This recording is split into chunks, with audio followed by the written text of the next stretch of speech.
हिमालय की तलहटी में एक गहरी और रहस्यमयी गुफा थी। उस गुफा में एक शक्तिशाली और तपस्वी अघोरी साधु रहा करता था।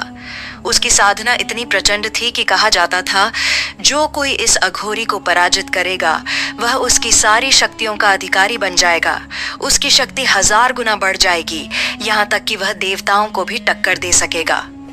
ये बात धीरे धीरे पूरे जंगल में फैल गई। इसी जंगल में एक चंचल मगर महत्वाकांक्षी बंदर रहता था।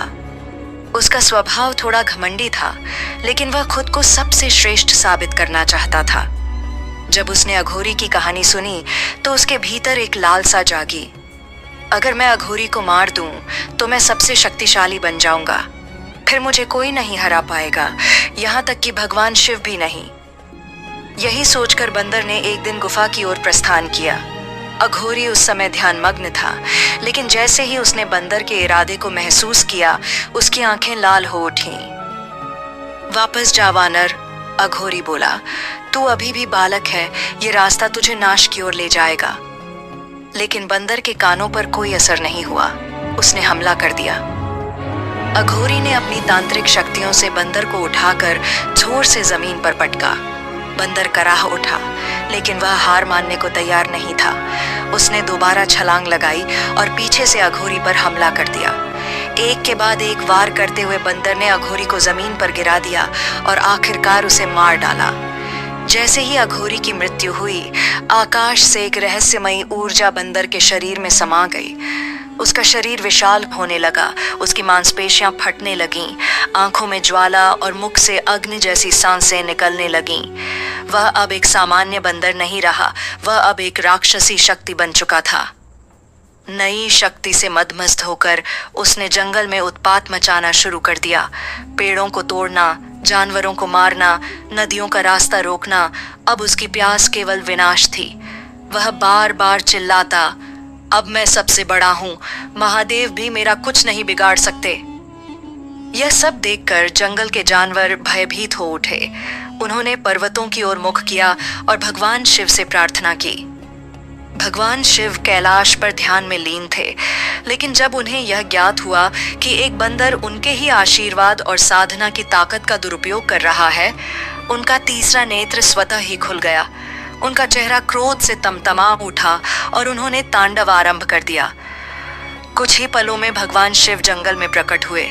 धरती कांपने लगी, आकाश गरजने लगा, सभी जानवर भय के मारे छिपने लगे। महादेव ने गगनभेदी स्वर में कहा, वानर, तूने न केवल एक तपस्वी को मारा, बल्कि अब तू मेरी ही शक्तियों को चुनौती दे रहा है। आज तेरा अंत निश्चित है। बंदर ने महादेव को देखा और जोर से हंसा, अब तुम भी मुझे नहीं हरा सकते। फिर उसने एक विशाल पत्थर उठाया और महादेव पर दे मारा। पत्थर सीधा भगवान शिव को जा लगा, लेकिन उन्हें एक खरोंच तक नहीं आई। उल्टे अब उनका क्रोध 7वें आसमान पर पहुंच चुका था। महादेव ने त्रिशूल उठाया और बोले, ये तेरे अनहकार का अंत है। एक ही वार में त्रिशूल बंदर के विशाल शरीर को चीरता हुआ निकल गया। बंदर धरती पर गिर पड़ा। उसका पूरा शरीर लहूलुहान हो गया।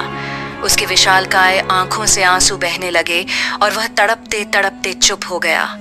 भगवान शिव उसकी ओर देखते हुए बोले, काश तूने समझा होता कि शक्ति विनाश के लिए नहीं, रक्षण के लिए होती है। अहंकार हमेशा पतन का कारण बनता है। महादेव की आंखों में दुहक था। वह जानते थे कि बंदर मूल रूप से बुरा नहीं था, बस वह लालच और घमंड का शिकार हो गया था। जैसे ही बंदर ने अपने प्राण त्यागे, जंगल में एक अद्भुत परिवर्तन होने लगा। सूखे हुए पेड़ फिर से हरे हो गए, नदियां बहने लगीं, पक्षी गाने लगे और जानवर अपने अपने बिलों से बाहर आने लगे। सभी ने भगवान शिव को धन्यवाद कहा और उनके चरणों में नतमस्तक हो गए। महादेव ने सबको आशीर्वाद दिया और कहा, जहां करुणा है वहीं शक्ति का सही उपयोग है। फिर वे धीरे धीरे कैलाश की ओर लौट गए।